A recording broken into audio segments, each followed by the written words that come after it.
I never properly thanked you for saving me from the Geth, Commander. If you hadn't shown up, I'm just glad we got there in time. so am I. I know you took a chance bringing me aboard this ship. I have seen the way your crew looks at me. They do not trust me. But I am not like Benezia. I will do whatever I can to help you stop Saren. I promise. Don't worry, Liara. I trust you. I know you won't let me down. It means a lot to hear you say that, Commander. Thank you. Tell me about yourself, Liara. Me? I am afraid I am not very interesting, Commander. I spend most of my time on remote digs, unearthing mundane items buried in long-forgotten Prothean ruins. You must enjoy something about it. I love my work. Seeking out history's lost secrets has a special appeal for me. You were actually touched by working Prothean technology. That is why I find you so fascinating, Commander. Sounds like you want to dissect me in a lab somewhere. What? No, I did not mean to insinuate. I never meant to offend you, Shepard. I only meant that you would be an interesting specimen for an in-depth study. No, that's even worse. Calm down, Liara. I was only joking. Joking? Oh, by the goddess, how could I be so dense? You must think I am a complete and utter fool. Now you know why I prefer to spend my time in the field with data disks and computers. I always seem to say something embarrassing around other people. Please, just pretend this conversation never happened. Never.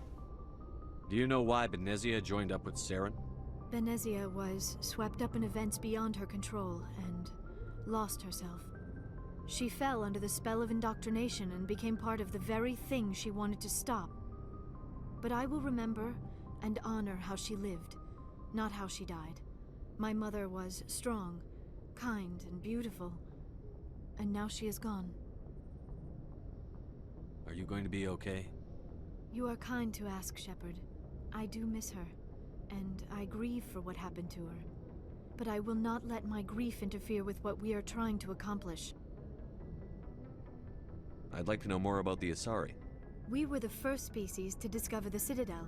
We were instrumental in forming the Council, and we always strive to be the voice of peaceful cooperation in galactic disputes. My people believe we are all part of a single galactic community. Each species contributes something to the greater whole.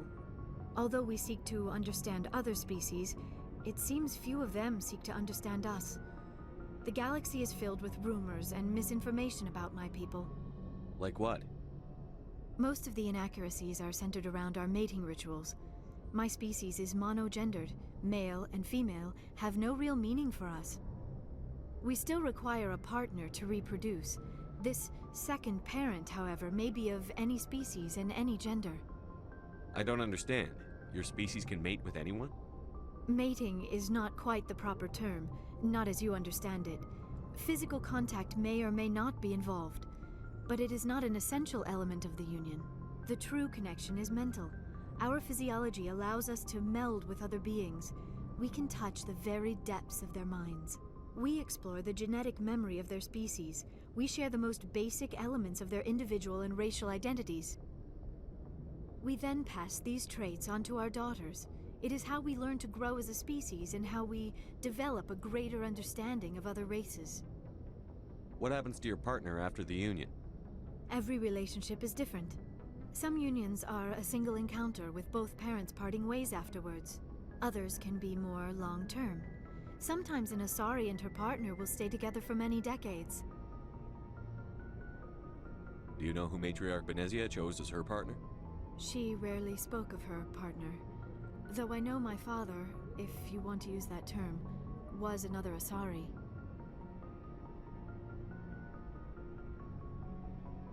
I thought you always needed another species to serve as one of the parents. Think about it, Shepard. If we were not able to mate with our own species, we would have died out long before we ever mastered spaceflight and left our homeworld. Union with our own kind is no longer common, not for the purposes of reproduction. Most Asari believe it weakens our species. Asari daughters inherit racial traits from the father species. If both parents are Asari, then nothing has been gained, or so conventional wisdom would hold. I am what is sometimes called a pureblood. Though no Asari would ever be cruel enough to say the word to my face, it is a great insult among my people. It is possible Benezia's partner was embarrassed by their union. She may have been too ashamed to publicly acknowledge me as her offspring. Maybe she wanted to meet you but couldn't. Something could have happened to her. Maybe she passed away. You might be right. I hope you are. But I have no way to know for sure. Benezia never spoke of her partner. Whatever happened, it caused her too much pain to dwell on it. She raised me by herself, though that is not uncommon. Many Asari raise their children alone, particularly if the father species is short-lived. Often the partner will pass on long before the child reaches maturity. You Asari live for 1,000 years. What happens when your partner dies? Few sapient species live as long as my kind. We have learned to take a philosophical approach to our unions. We do not focus on the inevitable loss of our partners. Instead, we enjoy the time we spend with them. And even after they're gone, a part of them lives on in us. The union is a connection that transcends both time and space. I'd like to know more about the Asari. We were the first species to discover this. My people believe, although we seek to understand other species, it seems few of them seek to understand us. The galaxy is... I should go. Goodbye, Shepard. Alright, well, she seems fine. Let me talk to Doctor. Yes, Commander? Is there something you need? How well do you know the Lieutenant? I'd never worked with him before this mission. But he has an impressive service record, over a dozen special commendations. Tends to keep to himself, though. Maybe because of the headaches. It's not easy being an L2. What does that have to do with it? Well, most biotics now use the L3 implants. Lieutenant Alenko was wired with the old L2 configuration. Sometimes there are complications. What kind of complications?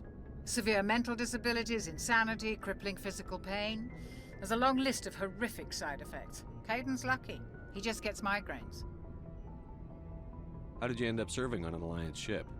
I enlisted right up. Okay. Good humanity. I should go. Goodbye, Commander. Where is Kaidan? Hey, Kaidan, what's up? I haven't really talked to you at all.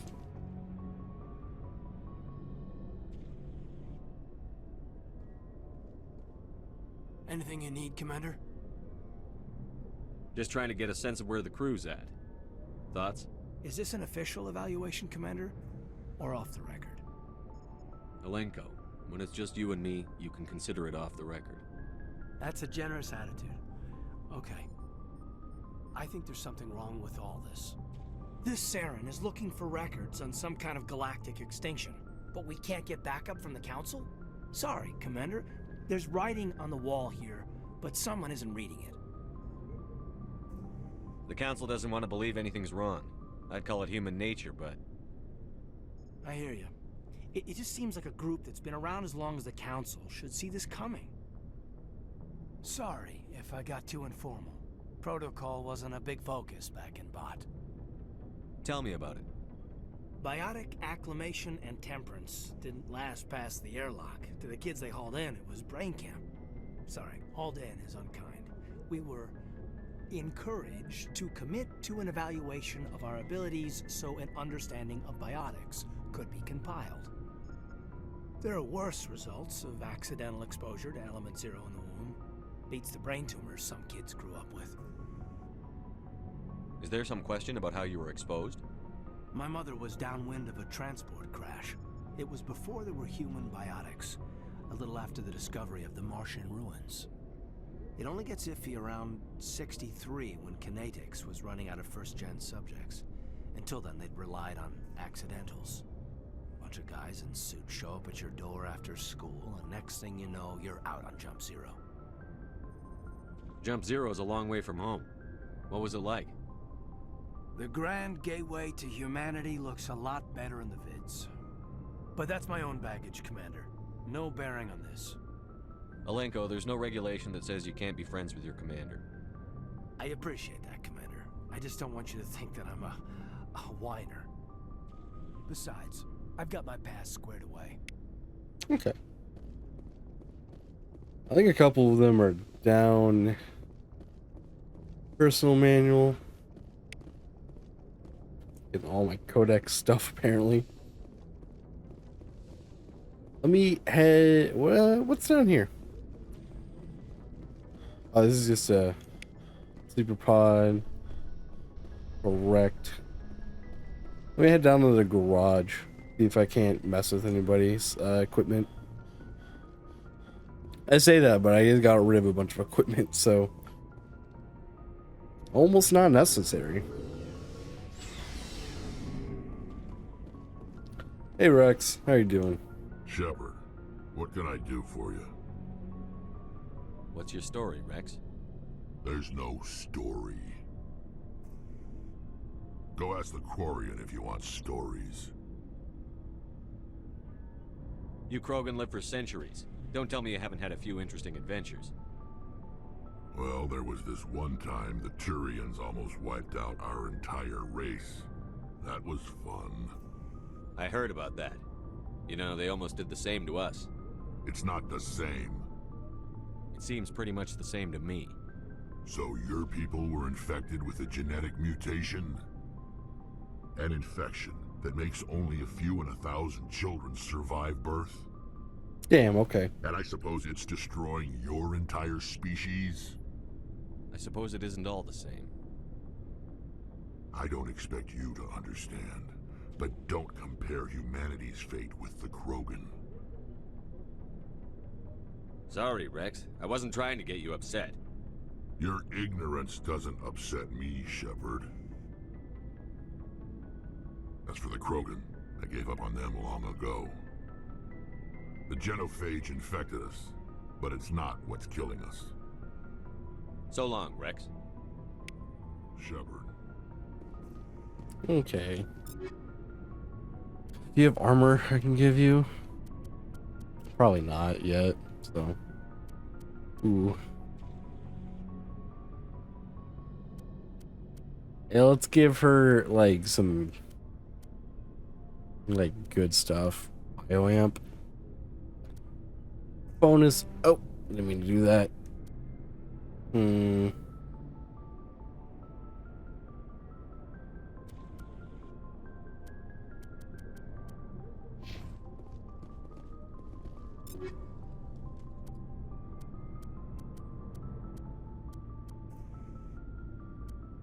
I guess I can just mark these two for junk, and then nobody else can use them currently.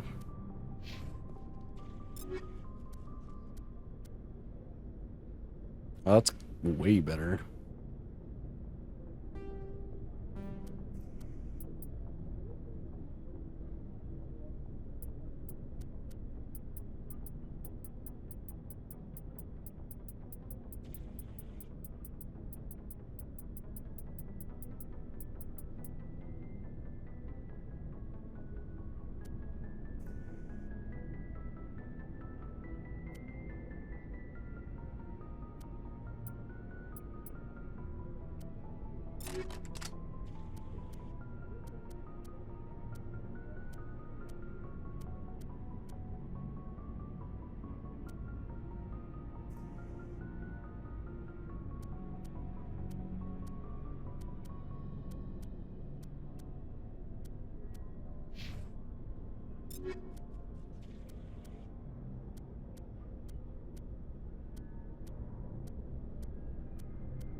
Yeah, Big Rip accidentally got rid of a bunch of his stuff.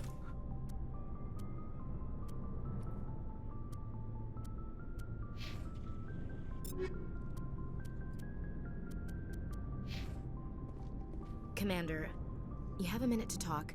I keep an open door policy. If you have any concerns, lay them on me. All right. I know things are different aboard the Normandy, but I'm concerned about the aliens, Vakarian and Rex. With all due respect, Commander, should they have full access to the ship? Don't mince words, Chief. What's your concern? This is the most advanced ship in the Alliance Navy. I don't think we should give them free rein to poke around the vital systems. Engines, sensors, weapons. That's enough, Chief. You always second-guess your superiors? Sir! No, sir. I'm sorry, I was out of line. I'll get back to my duties, Commander. Yeah, shut the fuck up.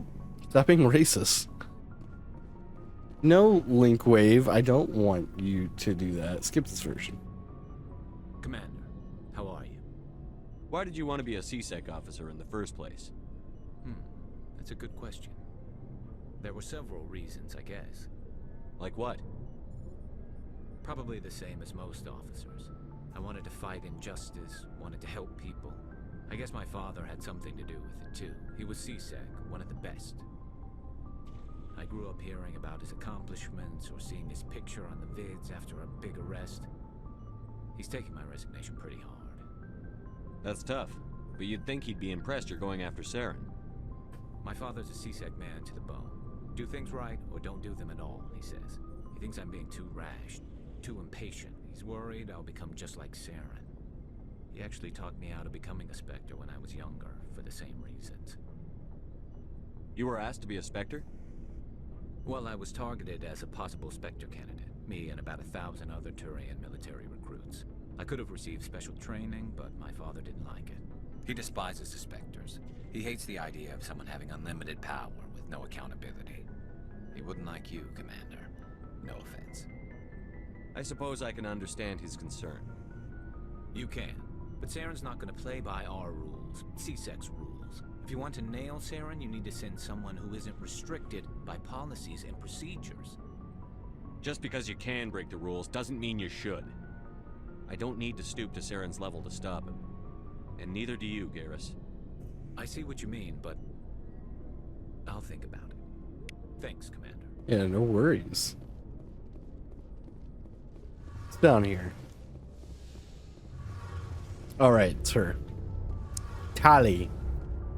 Oh, hello, Shepard. Are you okay? I don't know.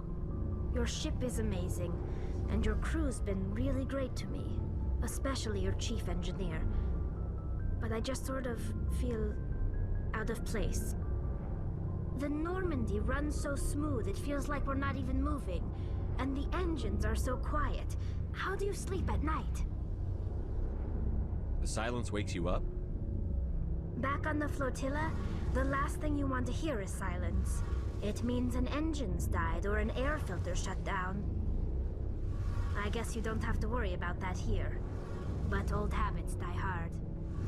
But it's more than just the silence. This ship feels so empty. It's like half the crew is missing. Back home, I couldn't wait to go on my pilgrimage. I couldn't wait to get away from the crowds.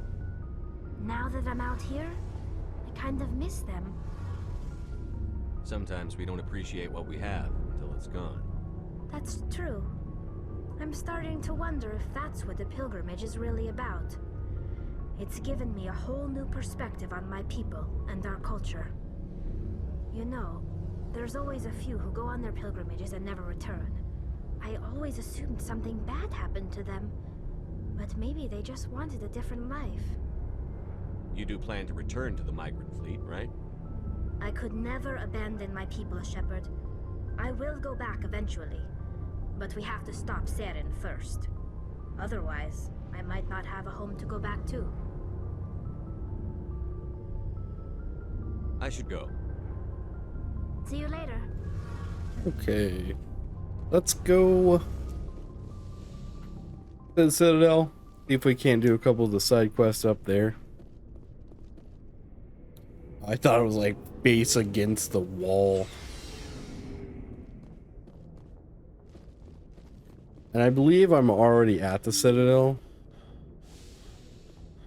So I can just like exit out or leave.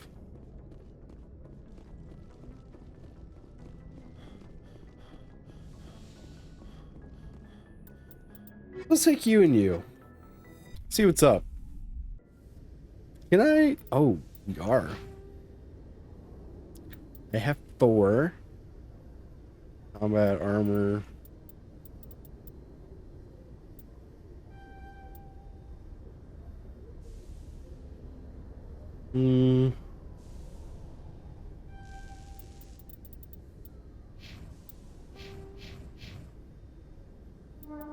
Oh.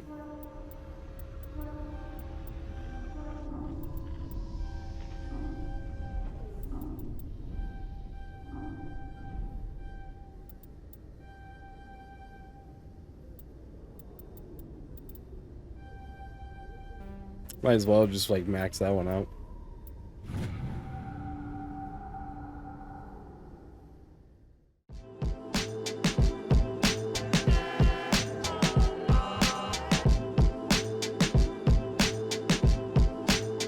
No problem.